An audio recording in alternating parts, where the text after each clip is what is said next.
White for being the commencement speaker of the school's higher commencement exercises. Given the 17th day of May 2026 at the CSAT Activity Center, Dorado Campus, inside the Now City, Cebu, Philippines. Signed by Dr. Janessa P. Paragados, President.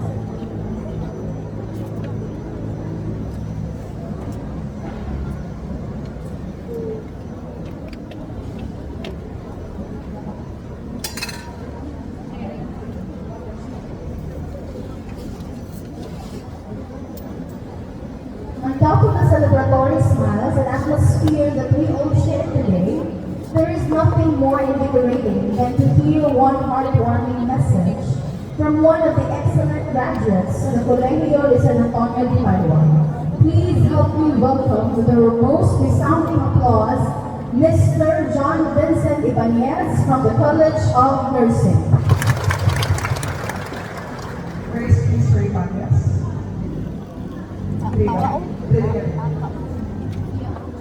Siguro sir, mag-prepare ka na sa din siguro?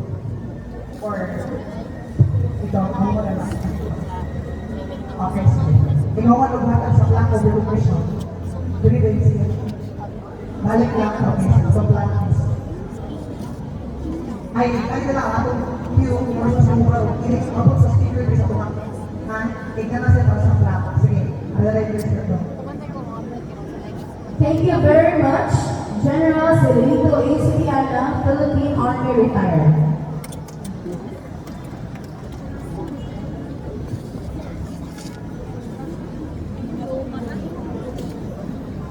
On top of the celebratory smiles and atmosphere that we all share today, there is nothing more invigorating than to hear one heartwarming message from one of the excellent graduates of the Colegio de San Antonio de Padua.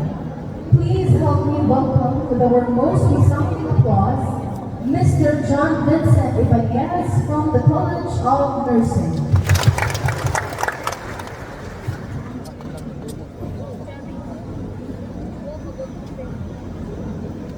Thank you, and once again, congratulations.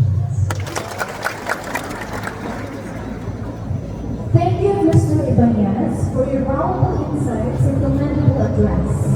Mere speech staying our heart and mind, especially of your fellow graduates. Truly, a graduation may be the end of a 4-year academic endeavor, but to our graduates, this moment is only the beginning of their lives outside the walls of the institution, conquering their fears along the way. Ladies and gentlemen, at this juncture, sit back, relax, and let us welcome with a round of applause the graduates